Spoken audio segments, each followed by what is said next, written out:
Naam. Assalamu alaikum wa rahmatullahi wa barakatuh.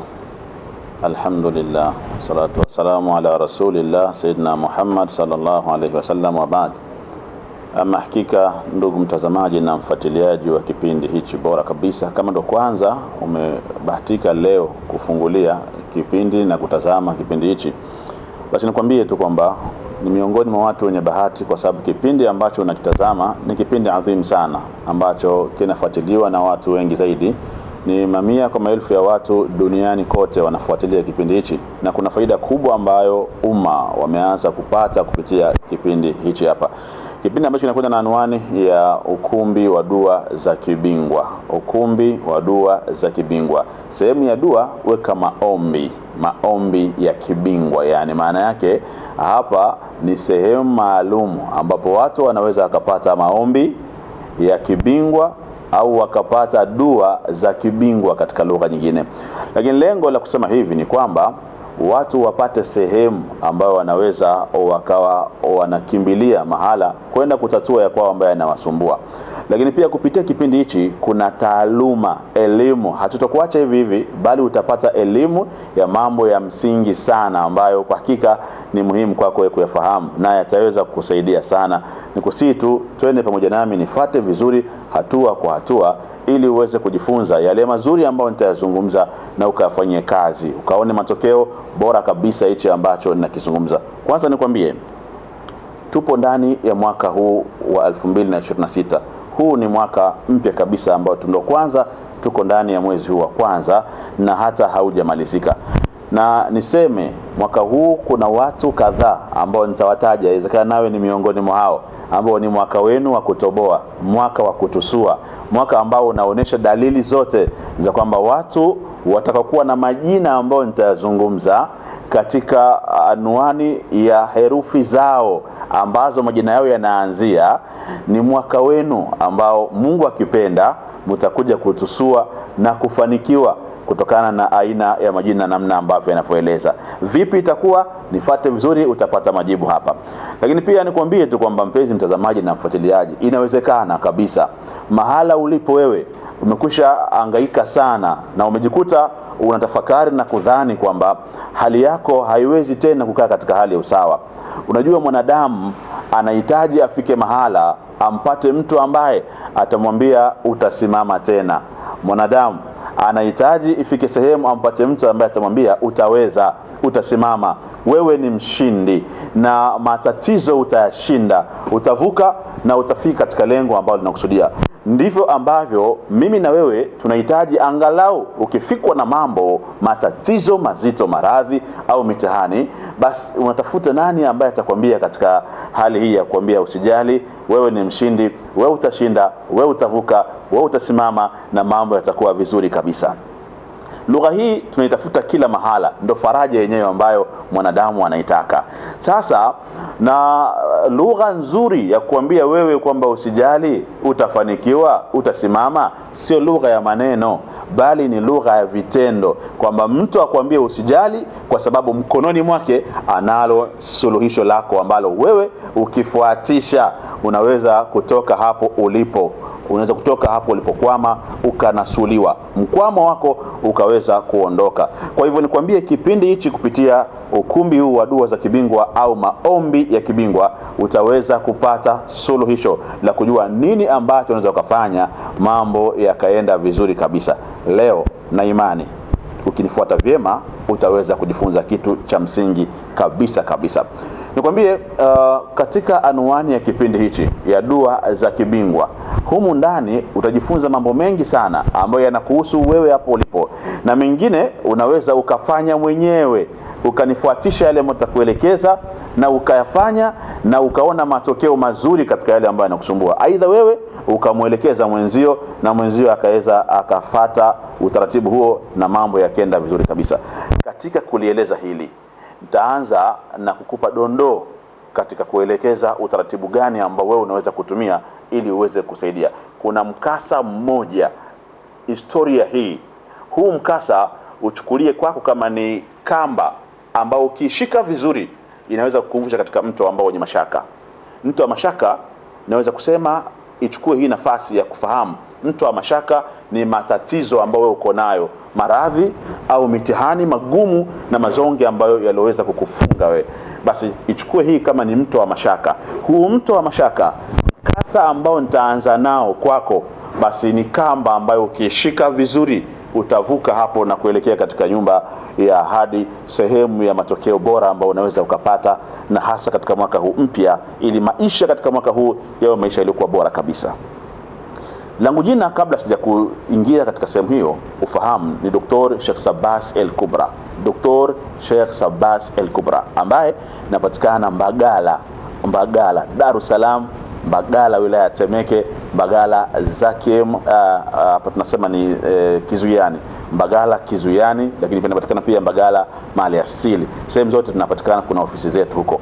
Kwa hivyo kwa upande wa Dar es Salaam, wewe ukifika tu Mbagala, uliza tu Kizuiani, sehemu ya Jeshini pale, utapata kufika moja kwa moja. Na nikupe namba za mawasiliano, pengine nitachokizungumza kinaweza kuhitaji wewe uweze kuwasiliana nami moja kwa moja. Ushuke namba hii, chukua namba hii, utaweza kupiga. Tena namba hizi ziko moja kwa moja WhatsApp. Mlioko ndani kwa maana ya Tanzania mtapiga direct, lakini pia ambao mpo nje WhatsApp itaita na tutaweza kuzungumza kwa namna moja ama nyingine. Namba ni kama zifuatazo: ni 0654861386. Kwa maana watu ambao mpo nje mtaanza na ile +255, alafu unaweka 654861386. Hii namba inapatikana katika WhatsApp. Lakini pia kwa wale ambao wana namba za Vodacom, pia na wao watumie namba hii 0749, hii ni Vodacom, 0749861386. Na namba zingine kwa namna ambavyo unaweza kufuatilia, pengine haukunipata katika utamkaji wangu, basi hizo hapo namba katika skrini yako zimewekwa hapo. Namba hizo ukinitafuta mara moja unaweza kunipata. Twende pamoja katika kufungua hichi kipindi, ikiwa leo ni sehemu ya kwanza. Tunakwenda kuchambua kitu kizuri sana. Hivi unajua kama wewe una password, una kodi yako, una namba ambayo kwako ni muhimu sana katika kutengeneza mambo yako yawe vizuri, katika kuendea mafanikio yako, afya yako? Kuna kodi maalum unayo ya kwako. Unafahamu hiyo ni kodi ipi? Unaijua? Basi kupitia kipindi hichi nitakupa nafasi ya kufahamu kodi, namba maalum ambayo ni password yako ya majambo yako. Ukiona magumu sana haendi, mambo haendi, kila ukifanya jitihada mambo hayo mazuri, basi kuna kodi. Ni muhimu sana kufahamu kodi hiyo, ukiendea mambo yatafunguka. Lakini hivyo unafahamu kama kila mtu, nawe ambao unatazama, una rangi maalumu. Kuna rangi maalumu ambayo rangi hizo tena sio moja, inategemea na mtu kutokana na jina lake, namna linavyotoa maelekezo. Kuna rangi maalum ambazo hizo rangi zinakuwa ni sehemu ya kufanya wewe mambo yako yaende vizuri, ukizitumia na ukizijua ni rangi ipi na ni siku gani utumie rangi ipi, kwa jambo gani utumie rangi ipi, ili mambo yako yaweze kwenda vizuri. Hii ni taaluma ambao pia kupitia kipindi hichi utaweza kupata nafasi ya kufahamu wewe rangi zako ni zipi, ili katika mambo yako ambayo unaendea, mfano masuala ya kazi, kuomba kazi, ujue rangi ipi ambayo kwako ukiitumia wakati unakwenda kuomba kazi mambo yatakuwa mazuri, utafanikiwa vyema kabisa. Lakini pia ujue wewe ambaye unakwenda kuanzisha mahusiano, yani umeambiwa kuna mchumba sehemu bwana, twende ukamuone, usiende tusikurupuke tu. Kuna mirangi mingine ya nguo ambayo unaweza kuvaa ukamkosa mwali vivi, ukakosa kabisa binti akawa hakuelewi, kumbe tayari ni nguo ambayo umekwenda nayo, umekwenda kivingine ambavyo sivyo utaratibu unatakiwa uwe. Kwa hivyo nifuate vizuri, twende uweze kufahamu ni rangi zipi katika kila mambo. Rangi zina nafasi kubwa mno kulingana na jina lako lilokuwa nalo na herufi zako ambazo wewe uko nazo. Kwa hivyo ni vyema ukafahamu kwamba rangi ni muhimu sana. Rangi katika maisha yako, katika matendo yako na mambo yako, rangi ina umuhimu mkubwa mno. Kifupi tu fahamu, ndio maana hata wazungu wakaja na mfumo maalumu wa taaluma ambayo inaitwa color psychology. Jinsi gani ambavyo rangi zinaweza kuwa na mahusiano ya moja kwa moja na mwanadamu katika mwili, upande wa kiafya au hata kwa upande wa mambo yako, kama ambavyo inavyotakiwa taaluma inavyoeleza. Kwa muhimu wewe kufuatilia kipindi, utapata kufahamu kwamba rangi ipi ambayo kwako wewe inaweza kuwa ni mwafaka kwa tukio gani, katika mazingira gani. Ni kitu muhimu sana kunifuatilia hapa. Na tukisema hivi tuna maana ziko rangi ambazo kiasili yake rangi hizi zinatia hasira. Yani ukizitumia hizo rangi, mfano ni nguo umevaa, umekwenda kwa mtu kuomba kazi au umeenda nayo kazini siku hiyo, utakuta watu wanavimba tu kazini, wanakasirika, watu wanakuwa na hali ya kuwa na hasira tu, yani majibizano ambayo sio mazuri. Unahisi ni nini leo? Kuna shida gani? Kumbe rangi uliotumia, kala ya nguo ulovaa siku hiyo ni kala ambayo inaleta hasira, na kwa sababu ya jina lako na herufi zako siku hiyo zimekwenda vibaya sana, kwa sababu rangi imetoa matokeo ambayo sio mazuri. Hivyo unapaswa ufahamu kwamba kuna rangi ambazo zinatengeneza mvuto na kufanya wewe siku hiyo iwe ni ya furaha, anayekuona akufurahie kulingana na jina lako. Nieleweke hivi, sio tu kwamba rangi ni rangi tu, bali rangi hizi tunasema kutokana na jina lako wewe na herufi zako wewe. Je, jina lako linaanza na herufi gani? Rangi ipi kwako? Hiyo ukiitumia inafanya kuwa ni mvuto kwako. Kila mtu ana rangi yake na ndio itafanya kuwa na mvuto kwake. Sio kila rangi ya mtu ni mtu, kila mtu ana rangi yake ambayo kwake inaweza ikawa ni nzuri zaidi. Kwa ni muhimu ukitufuata vizuri kwenye kipindi utafahamu vema rangi yako ni ipi. Penzi mtazamaji na mfuatiliaji, twende pamoja ili uweze kupata faida kem kupitia kipindi hichi. Na kupa dondoo tu, ufahamu kwamba zipo rangi ambazo licha tu ya kutia hasira, kuna rangi ambazo zinatia uoga, zinaogopesha. Na hii hata kama kwenye majumba kuna watu wamepaka rangi zao katika majumba, unaweza kushangaa watoto wanaoweseka usiku, wanapiga mikelele, wanaota mindoto mibaya, hata watu wazima mindoto mibaya. Kumbe kuna mahusiano, kuna sensa ambayo tayari ina play part yake. Ile rangi inakwenda moja kwa moja kutengeneza tishio katika mwili wako, na unapata mtoto anapata kuweseka, anaokopa, au hata mwenyewe unaota mindoto mibaya. Badala yake mimi nitakuwa kuna uchawi humu, kutakuwa na mapepo mabaya, mashetani mabaya. Kumbe kala pia inaweza kuwa tatizo kwako. Ulikuwa unajua haya? Maana yake twende vizuri uweze kunipata vyema. Lakini rangi ina uwezo mkubwa sana pia kukutengenezea kitu gani? Mfano, kuna rangi ambayo inapoza hasira, inamfanya mtu stress zishuke, awe katika hali nomo, ajikute yupo katika hali iliyokuwa nzuri. Sasa ukifahamu hivi, utajua kwamba hata kazini kwako, hata nyumbani kwako, ufanye kitu gani ambacho kitatengeneza rangi ambayo itawapa furaha watu wako nyumbani, familia na watu wengine. Lakini hili ni muhimu kunifuatilia vyema. Sio tu hivyo, kuna rangi ambayo hata ukiipaka nyumbani inatia njaa sana. Yani mweza kushangaa ndani ya nyumba hiyo mnakula sana, yani mpo watu wachache lakini mnapika msosi wa hatari. Yani kama ni wali ni kilo zinakatika, kama ni ugali basi ni ugali mmoja wa hatari sana. Ni nini? Kumbe kuna mahusiano, hata rangi ambayo umeipaka inafanya mule sana. Sasa tukienda vizuri kwenye kipindi hichi mtaweza kufahamu rangi nzuri za kuvaa, rangi nzuri za hata ndani ya majumba yetu, ili mambo yaweze kwenda vyema. Nifuate upate faida.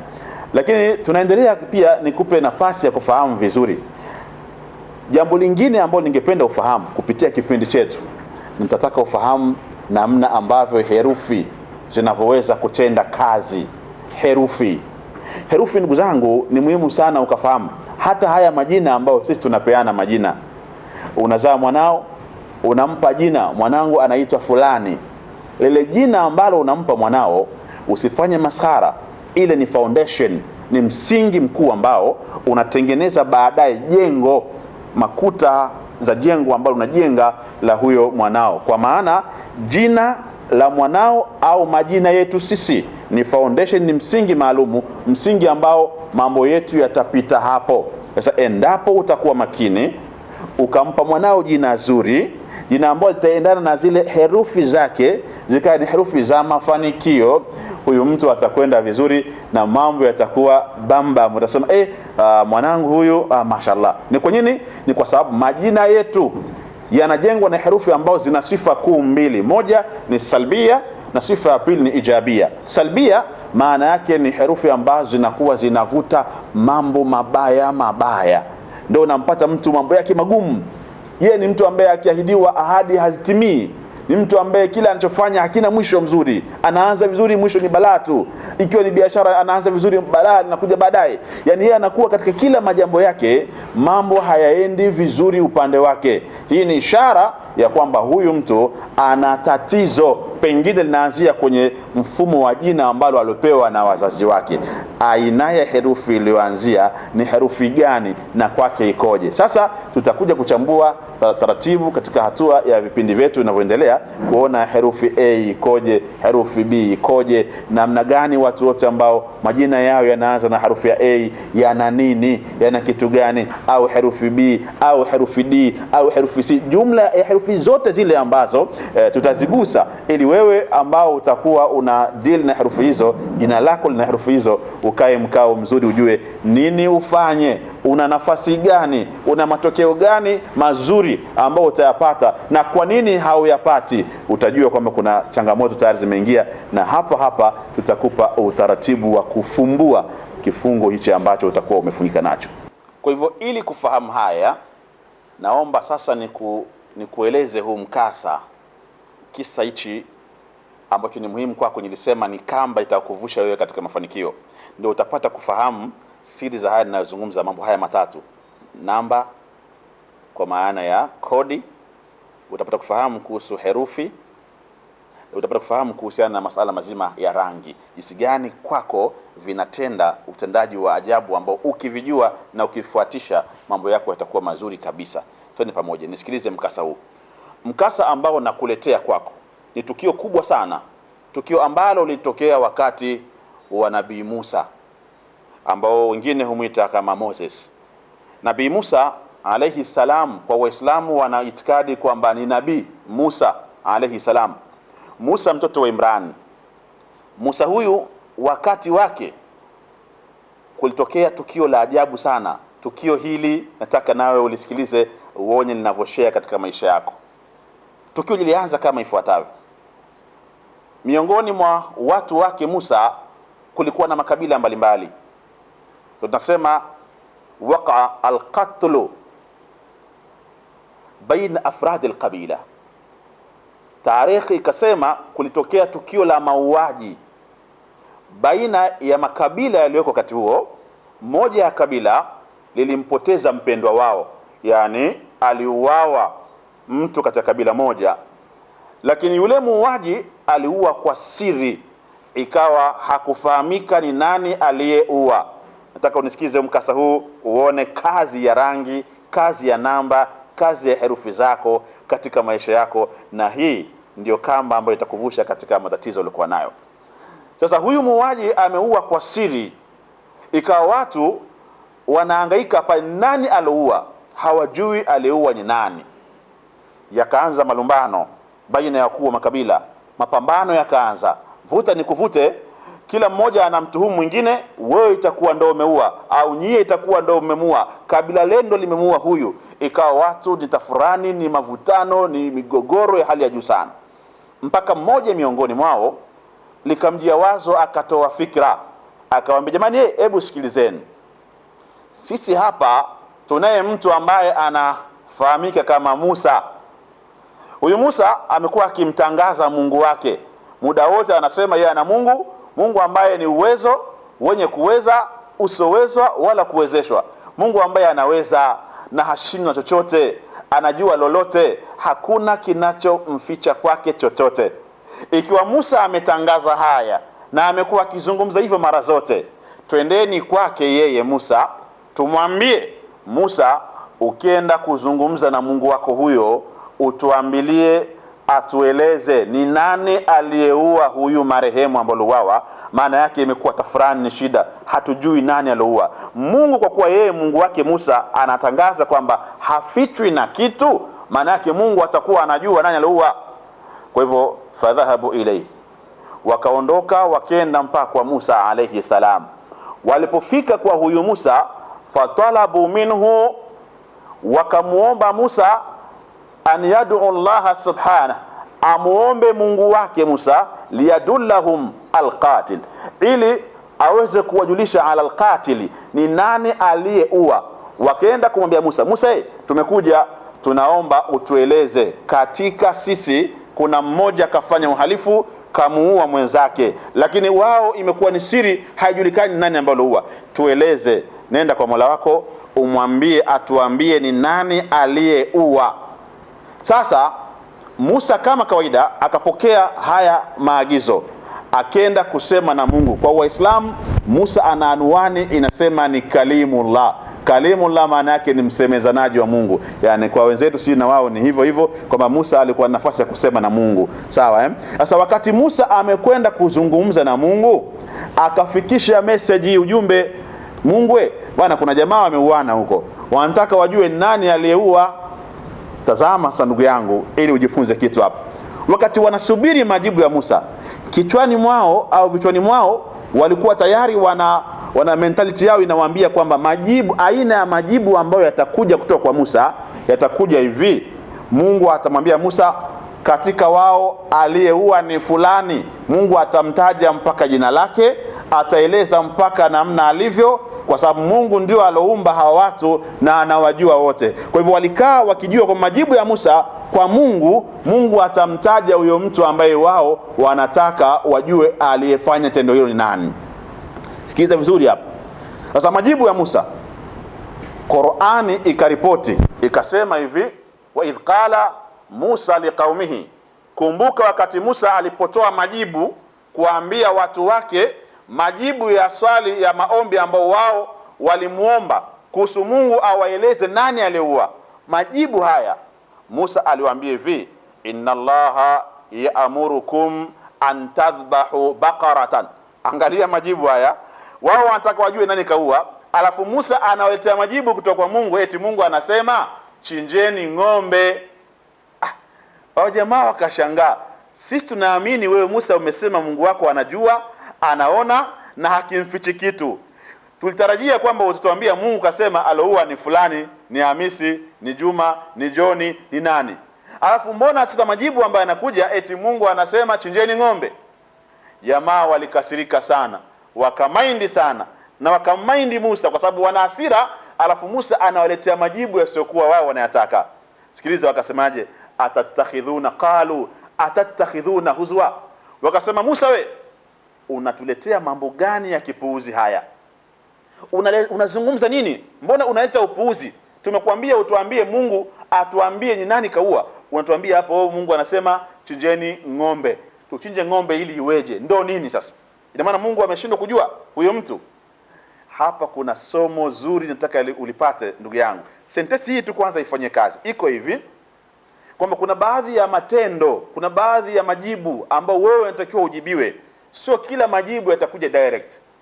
Sio kila maombi yako kwa Mungu yatakuja direct.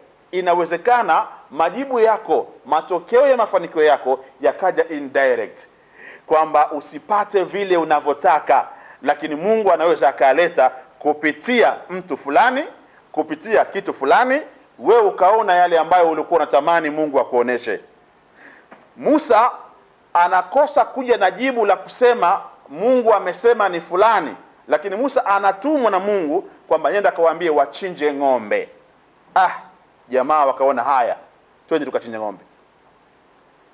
Kabla ya kuendelea mambo yasiyo marefu, baada ya kuwa tayari Musa amesema alichoambiwa na Mungu ni kuchinja ng'ombe, basi wakaona okay, tumfuatishe ili tuone mwisho wake ni nini. Wakasema hivi, qalu, wakamwambia hivi, ud'u lana rabbak yubayyin lana ma hiya, tuombe kwa Mola wako atuambie huyo ng'ombe ambaye ametaka yeye sisi tuchinje ni ng'ombe gani. Naona maneno hayo, washaambiwa wachinje ng'ombe ili wamjue huyo mtu ambaye aliweza kuua, lakini hao jamaa bado wanataka wafahamu zaidi. Wanamwambia Musa, tuombe kwa huyo Mungu aliyokuambia maagizo, atueleze mahia, ng'ombe huyo ambaye tuchinje ni ng'ombe gani, wa namna gani. Sikiliza majibu ya Musa, anasema innahu yaqul, qala innahu yaqul. Musa anawajibu anasema, Mungu anasema hivi, innaha baqaratun, hakika huyo ng'ombe, la faridun wala bikrun awanun baina dhalika faf'alu ma tu'marun, Anawaambia hivi, Mungu ameleta taarifa kwangu, ananiambia huyo ng'ombe ambao nyewe mchinje asiwe mpevu, asiwe mkomavu, kwa maana asiwe kikongwe, asiwe mzee, wala bikrun, wala asiwe ng'ombe ndama, asiwe mtoto, awanun baina dhalika. Ng'ombe huyo ambao nyewe mchinje awe ni ng'ombe wa kati na kati, yani ng'ombe ambaye ni barobaro, kijana, yani asiwe mzee na wala asiwe mtoto. Chinjeni ng'ombe mwenye sifa hii. Kisha Musa anawaambia fafa'alu ma tu'marun, chinjeni, fanyeni yale mlioamrishwa ili mpate matokeo ambayo mnayataka. Ndugu yangu, wakati tayari wameshaambiwa hivi, ilikuwa tu wao waone basi sawa tuchinje ng'ombe ambaye ana mazingira haya, lakini bado hawakutosheka, wakamtwanga swali lingine tena Musa. Nini maana yake? Ukiangalia hao jamaa unaweza ukaona labda ni wakorofi sana, walikuwa hawasikii, la, bali ni watu wenye asili ya umakini wa hali ya juu sana, kwamba wanataka wafuatishe kila kitu ili jambo lao liende katika matokeo kama wanavyotamani kweli, liende vile vile ambavyo wao wanatamani. Na hapa kuna jambo la kujifunza. Jambo gani? Kwamba kuna mtu anaweza akaja umsaidie, bana shehe, naomba unisaidie na matatizo. Taaluma yako ukafuatilia aina ya matatizo yake, namna bora ambao unaweza kumsaidia, ukapata majawabu na njia bora ya kuweza kumsaidia, ukajiandaa na ukamuelekeza, bwana hapa ili nikusaidie kunatakiwa mazingira kadha kadha, kitu hichi na hichi, tufanye hivi. Utaona sasa mtu mwingine anakuja yeye kuanza kukuletea utaratibu wake binafsi. Unajua kama ikiwa ni gharama hii itakuwa ni kubwa sana, nipunguzie, mimi naona hivi, naona vile. Wakati unasema nipunguzie, fahamu ya kwamba utaratibu ambao mtu ameukusudia inawezekana unahitaji upite katika maandalizi hayo, na kufanya hivyo ukapunguza sehemu ya ufanisi wa kazi yako, na hatimaye ukakaa ukisubiri matokeo, ukaona matokeo yanakuwa ni magumu kutokana na mfumo ambao tuko nao. Sasa kuna baadhi ya watu wako makini sana, hawa tunawasifu mfumo wao. Yeye ukishamuelekeza jambo, basi atakuuliza hivi, hakuna kingine tulichosahau? Yani maana yake ni kwamba anataka umakini wa hali ya juu katika kile ambacho unakwenda kumfanyia. Hakuna jambo ambalo tulosahau. Akifahamu kwamba ukimwambia hapana kuna kingine hichi, basi anakuambia na hicho pia tukiendee. Lengo langu nipate matokeo sahihi kwa kutokana na tendo sahihi ambayo itakuwa tumeyafanya kwenye kazi yetu. Hili ni somo tujifunze, kwamba unapohitaji jambo lako kuwa makini kutekeleza utaratibu ambao unaweza kuelekezwa ili upate matokeo mazuri ambayo tunayatamani. Sasa hawa watu wa Musa wanamwambia hivi, Musa, ud'u lana rabbaka, tuombee tena kwa Mola wako. Nini? Tuombee tena kwa Mola wako, yubayyin lana ma launuha. Wanamwambia Musa, tumeshasikia kwamba Mungu amesema ng'ombe asiwe mkubwa, asiwe mzee, wala asiwe mtoto, awe katikati, awe saizi katikati. Sawa, nenda katuombee tena kwa Mungu atuambie huyo ng'ombe awe na rangi gani. Naona maneno hayo, bado wanataka kujua hata rangi ya huyo ng'ombe ambao wanatakiwa wamchinje ni awe ng'ombe wa rangi gani, ili wapate matokeo ambao wao wanayataka. Sasa ni kwa nini walikwenda kuuliza rangi? Hapa pana somo zuri utajifunza muda huu. Lakini pia Mungu aliwajibu nini kuhusu rangi walipouliza kwamba ng'ombe ambaye anatakiwa wachinje awe ng'ombe wa rangi gani? Sikiliza majibu ya Mungu. Aliwajibu nini kupitia Musa?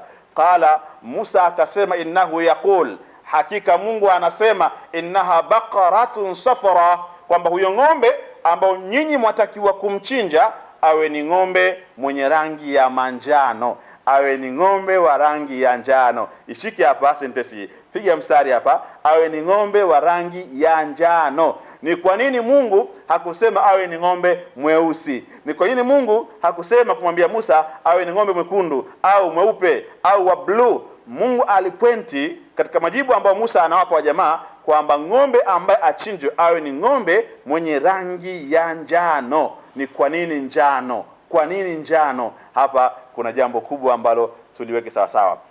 Mwenyezi Mungu aliposema achinjwe ng'ombe wa rangi ya njano, taaluma inaeleza hivi, hizi rangi mnazoziona ambazo ninakwambieni, kila mtu ana rangi zake, kila rangi ina namba yake pia. Yani ukiona rangi fulani ujue rangi hiyo ina namba yake, ni namba fulani ndio ina present hiyo rangi. Sasa Mungu alipomjibu Musa, Musa alipowaambia hao jamaa kwamba Mungu anasema chinjeni ng'ombe wa rangi ya manjano, ukienda kwenye taaluma ya rangi na mahusiano yake ya namba, utakuta kwamba njano ilikuwa ni namba 3. Njano ni namba 3, rangi ya manjano ni rangi ya namba 3. Kwa kuwa rangi ya manjano ni rangi ya namba 3, maana yake ni sawasawa useme walikuwa wanaambiwa wachinje katika namba 3. Sasa hii namba 3 ina nini mpaka Mungu akataka wachinje huyo ng'ombe kwa rangi ya njano au wa rangi ya njano? Na njano hii ambayo tafsiri yake kinamba ni namba 3, hii namba 3 ina nini na kwa nini ikapewa nafasi hiyo? Ni kwa sababu rangi ya njano ni namba 3, na namba hii ya 3 ni namba ambayo ina nguvu ya maajabu, mpaka wanasema ni adadu asihriya, ni namba ina nguvu, mfano wake ni nguvu ambazo wameshindwa watu kudhibiti, mpaka wakasema hii namba 3 ni namba ya kichawi, kwa sababu ina matukio ya ajabu mno. Miongoni mwa matukio ambayo namba 3 inafanya, wakasema yumathilu marahil 3 marahil al-insan. Namba 3 ndio namba pekee ambayo imekusanya maisha ya mwanadamu katika sehemu kuu 3: wilada, kuzaliwa kwake; hayat, maisha yake; mamat, na kufa kwake. Ni namba ambayo imemzunguka huyu mwanadamu kuanzia mazazi yake, anavyozaliwa. Namba 3 imemzunguka huyu mwanadamu, maisha yake, lakini pia hata sababu ya mauti ya kufa kwake. Kwa hivyo namba hii, namba 3, endapo mtu ataichezea kwa lengo baya, akaitumia ili amletee mwenzake matatizo, basi ndio mtu anaweza akafungwa kizazi. Kuna watu wengi wamefungwa vizazi, hawazai, mambo magumu, kila wakijitahidi hawapati mkewe, hapati ujauzito, mwanamke hapati mimba, anahangaika, uzazi anapimwa, anaambiwa kila kitu kiko okay, lakini mimba haipatikani. Kuna wakati, ndugu zangu, nakwambia mtu ameshafungwa, lakini namba 3 huwa inahusika mno kumfunga mtu ambaye pengine asiweze kuzaa. Lakini hii namba 3 ni mfano wake ni kama mlango unafunga na kufungua. Namba 3 hii ndio namba pekee ambayo mtu anaweza akaitumia kitaalamu akamfungua mwanadamu ambaye amefungwa tumbo lake, uzazi umefungwa, hazai, hapati mimba, anahangaika. Basi namba hii, namba 3, ina namna yake ya kuweza kufanyika na ikamfungua mtu kizazi, akapata uzazi. Kumbuka hii inafunga uzazi kwa namna gani mtu ataitumia, na hii pia inafungua uzazi kwa namna gani ambavyo mtu ataweza kuitumia. Ndio maana wakaambiwa wachinje kwa namba 3. Hii namba 3 hii inakusanya vitu vitatu: kuzaliwa, maisha ya mtu, na sababu ya kifo chake. Kwa namba hii, namba 3, ikiwa watachinja ng'ombe katika namba hii, namba 3, maana yake watakwenda kubaini ni nani aliyemuua mwenzao katika hatua moja ama nyingine. Hii ni sehemu ya taaluma, ni masala makubwa haya ya kielimu ambayo tunayazungumza. Mtu uwe makini uweze kunifuata, uweze kufahamu vizuri. Kwa tunasema kwamba namba hii, namba 3, ni namba muhimu mno, kwa sababu ndio namba pekee imebeba dhamana ya maeneo matatu muhimu ya mwanadamu. Tukasema ni uzazi, wilad, kuzaliwa kwa mwanadamu; hayat, maisha ya mwanadamu; mamat, sababu ya mauti ya mwanadamu. Sasa Mwenyezi Mungu, kwa sababu tayari hawa watu wameshauana na aliyeua amejificha, ikawa wanataka wajue nani kaua. Sasa tayari wanaambiwa wachinje ng'ombe wa rangi ya njano, ambao njano kitaalamu ni namba 3. Namba 3 ambayo inabeba nafasi ya kufahamu kuzaliwa kwa mtu, mfumo wote wa kuzaliwa kwa mtu, maisha yake, na hata namna ya kuondoka duniani, sababu ya kifo chake. Muhimu sana ya mwanadamu alwilad, kwa maana sehemu ya kwanza ni namba ambayo inadili na kuzaliwa, mazazi ya mwanadamu, lakini pia hayat, maisha ya mwanadamu, wa mamat, na sababu ya mauti au sababu ya kifo cha mwanadamu. Kwa maana hiyo basi, kuna mtu nimeeleza anaweza akawa amefungwa kizazi asizae, akahangaika akiona yuko vizuri, lakini kumbe tayari amekwisha chezewa. Na mara nyingi mtu akichezewa kizazi, namba 3 inahusika katika hali ya kuweza kutumika kufunga kizazi au masala mazima ya uzazi. Lakini pia ndio namba ambayo ukitumika kitaalamu ina uwezo wa kufanya mtu akafunguliwa kizazi ambacho kilofungwa kichawi au kupitia mapepo ambao walofunga. Kuna uwezekano mkubwa sana. Hii ni elimu ya namba ambayo tutapeana vizuri na watu waweze kufahamu. Lakini pia tukasema wal hayata ndio namba ambayo imebeba dhamana ya uhai, maisha ya mtu yawe vizuri au yawe mabaya. Maana yake ule mfumo mzima wa maisha ya mwanadamu yapo kwenye mfumo wa namba hii, namba 3. Ndio maana kuna mtu anaweza pia akaharibiwa maisha yake. Ukachangaa mtu una fight, unatafuta maisha, unatumia kila aina ya nguvu, unajitahidi sana, lakini mambo haendi, kumbe tayari umeshafungwa mifumo yako isiweze kufanikiwa, usiweze kupata majibu mazuri, maisha yako yawe ni magumu kila kukicha, kwa sababu tayari kuna mtu mmoja tu hasidi, mtu mmoja mbaya ambaye hapendi kuona wewe unaishi vizuri kama wengine, amekwisha fanya ya kufanya. Kumbuka, wanaofanya mambo ya kuharibu maisha ya watu, namba 3 huwa inatumika, inaweza ikatumika kwa mfumo wa namba au kwa aksi yake rangi 3, namba 3 ambayo ni rangi hii ya njano, inaweza pia ikatumika kuharibu mambo ya mtu. Lakini pia namba hii inaweza pia kutumika kutengeneza mtu ambaye amekwisha haribiwa maisha, mambo yamekuwa ni magumu, namba hii inaweza kufanya majambo. Twende vizuri, nikupe kitu ambacho ni kizuri kikusaidie. Ndugu yangu mtazamaji na mfuatiliaji ambaye unafuatilia hichi kipindi, nikwambie vipindi hivi ni endelevu na vinakuwa vipindi mbalimbali, vitakuwa vikija kila baada ya muda, unaweza kufuatilia ukapata kufahamu. Tunapomalizia ndio ambapo tutaanzia kipindi ambacho kinafuata. Hii imekuwa ni kama sehemu ya dondoo, taarifa kwako, ujue kuna mambo gani ya muhimu mazuri ambayo tutayazungumza hapa. Lakini nikupe faida sasa kwa wale ambao tayari wanahitaji kuona wanafunguka vipi.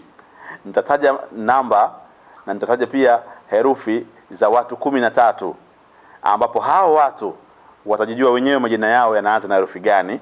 Halafu munifuate vizuri, nyinyi ndio watu muhimu zaidi, mufuate taratibu hizi.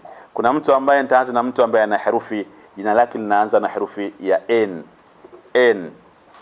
Mtu yote ambaye jina lake linaanza na herufi ya N awe makini, huyu mtu anifuatilie vizuri. Lakini pia kuna mtu ambaye jina lake linaanza na herufi ya A. Kwa utaona hapo kuna N, herufi ya A. Lakini pia kuna mtu ambaye jina lake linaanza na herufi ya M. M. Huyu mtu kuna jambo muhimu mno lazima tufatane aweze kufahamu vizuri. Lakini pia kuna mtu ambaye jina lake linaanza na herufi ya C. Ile C, kuna S na C. C kwa maana ya C. Huyu mtu kina Cloutus yao Chota Chama yao, mtu ambaye anaanzia na C, huyu mtu ana jambo lake, anifuatilie vizuri aweze kufahamu. Lakini pia kuna mtu ambaye jina lake linaanza na herufi ya J. J, J, J, J. Huyu mtu ni muhimu sana, afuatilie ajue herufi jina lake hili namna ambavyo ilivyo. Na mtu mwingine ni mtu ambaye jina lake linaanza na herufi ya G. G. Huyu mtu ni muhimu sana, afuatilie. Lakini pia mtu ambaye jina lake linaanza na herufi ya R, huyu ni wa 7.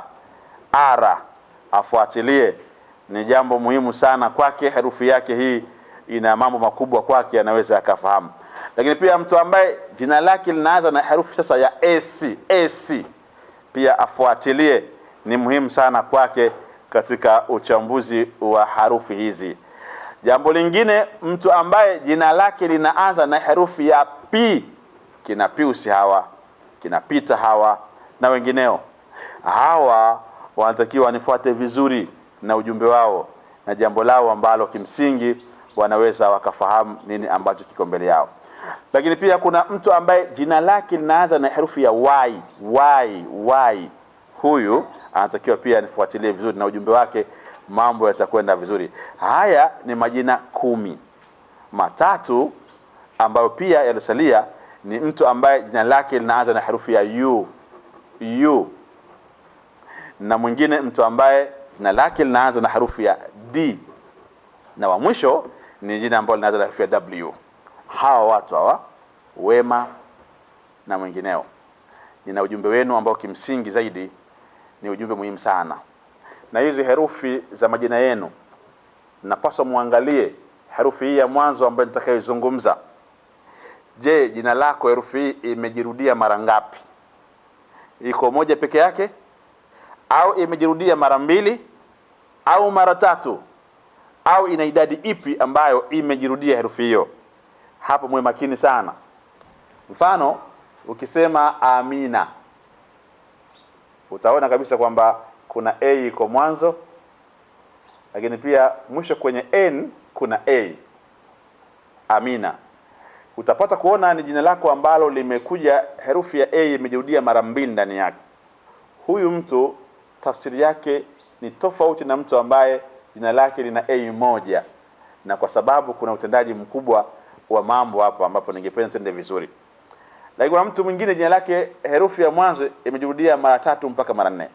Sababu ya kusema hawa ambao niliwataja 13 wao wana grupu lao maalumu ambao mifumo ya mambo yao yanajieleza, unaweza ukakusanya na ukachambua kwa ujumla wa package hii ya haya majina yenye herufi hizi nilotaja, herufi 13. Na hii ni kwenye, ndugu yangu, ni kwa sababu nataka ufahamu ya kwamba kodi muhimu ya majina yetu ipo katika herufi zetu za mwanzo, lakini inawezekana mwingine kodi yake isiwe katika herufi yake ya mwanzo, ikae herufi ya katikati, na mwingine inawezekana kodi yake ikae herufi yake ya mwisho, ndio kodi inapatikana hapo.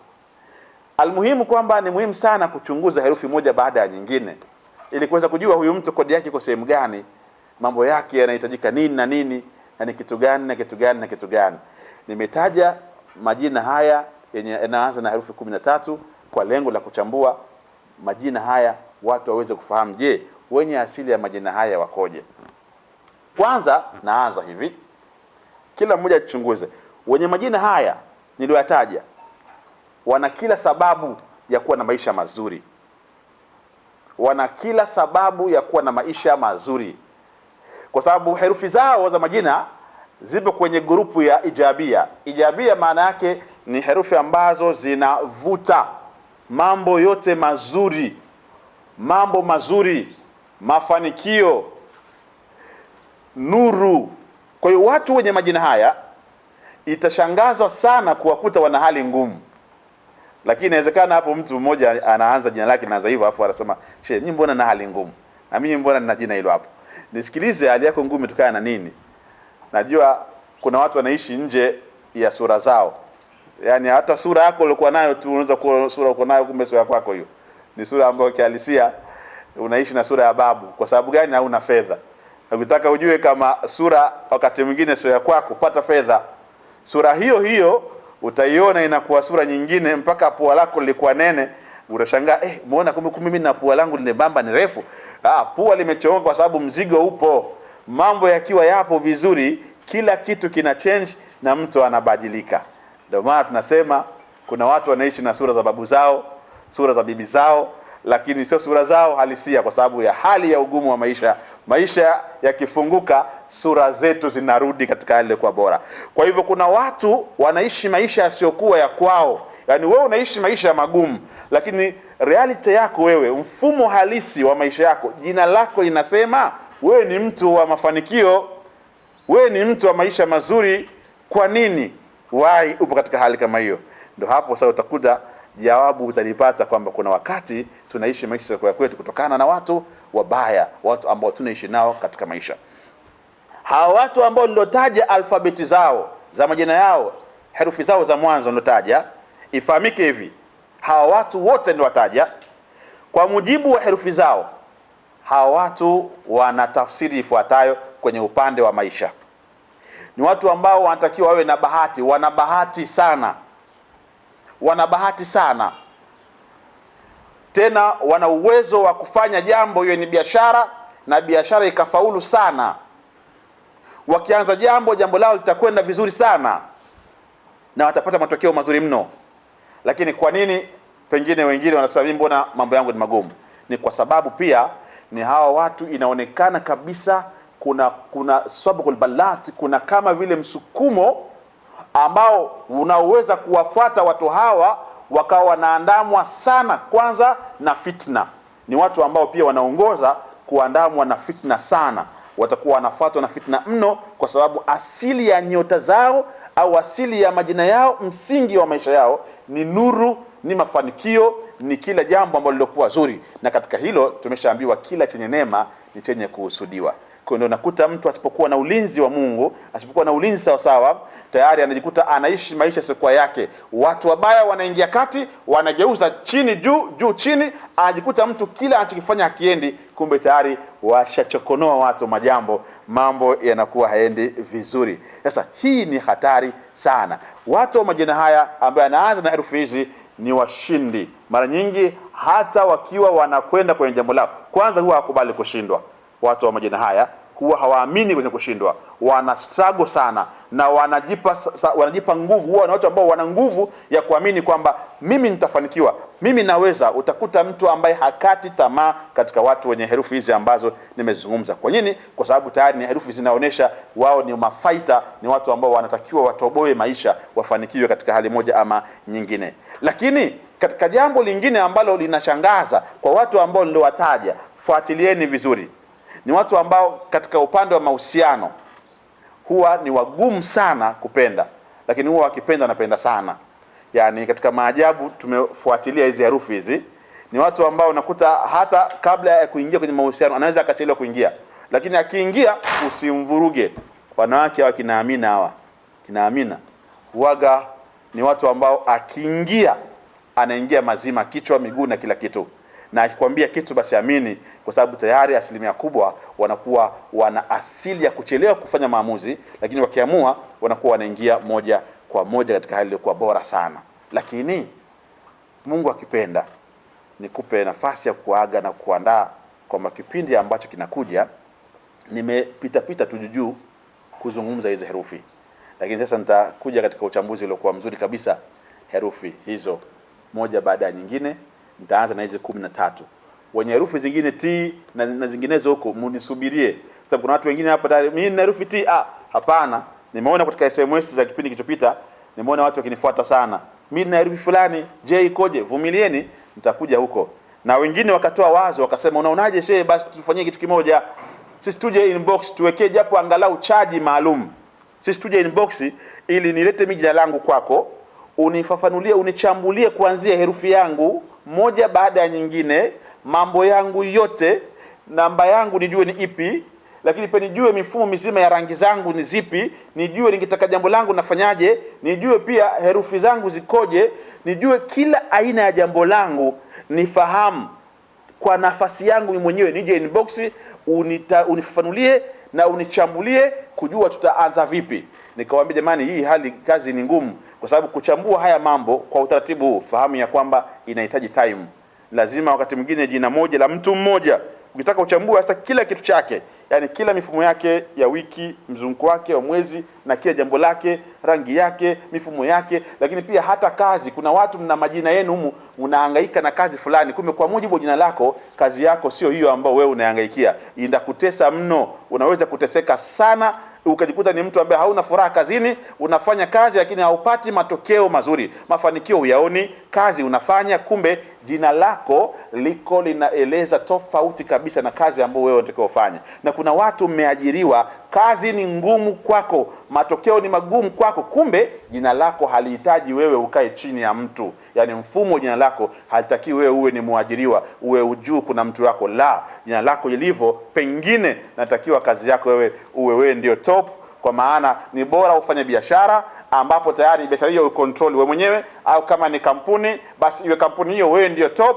basi hapo unaweza ukafaulu hata ukishirikisha wengine. Kumbe lazima tufahamu, je, jina langu mimi natakiwa niwe chini ya mtu au niwe juu?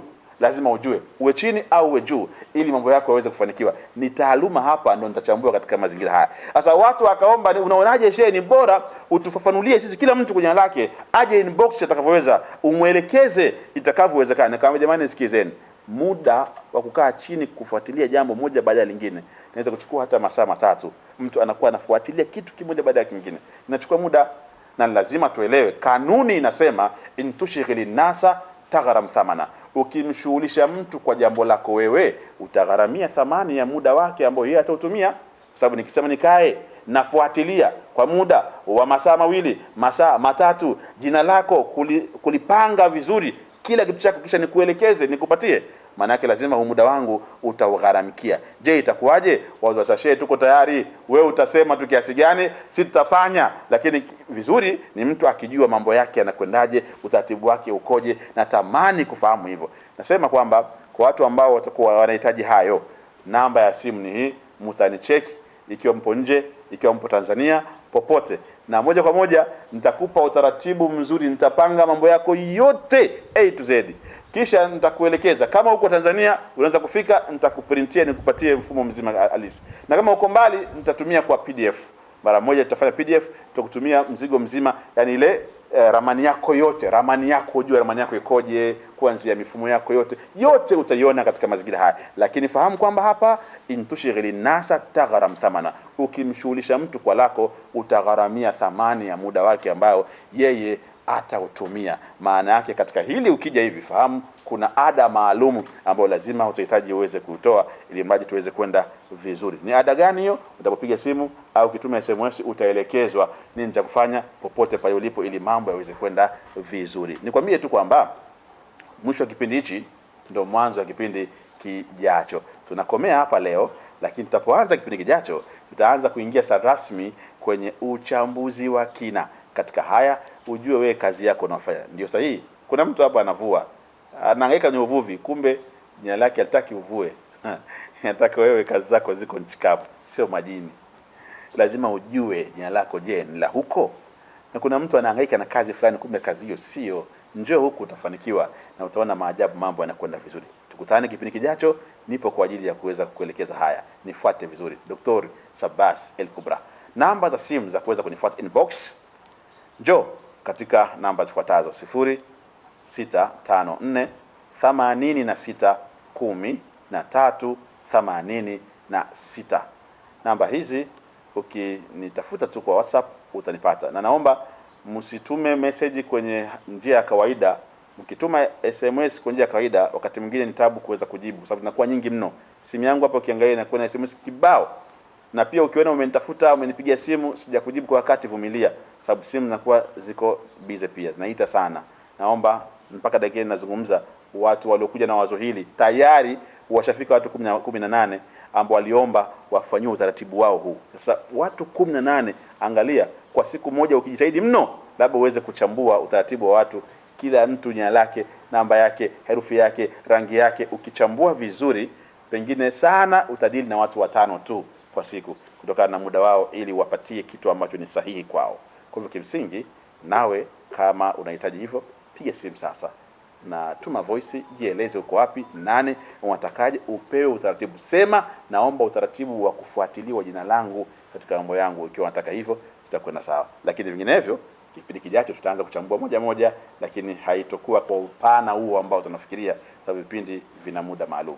Langu jina ni kuagika kusema Sabbas El Kubra, na kuaga tena tukutane kipindi kijacho. Wassalamu alaikum warahmatullahi wabarakatuh. Atamanya, chao chao.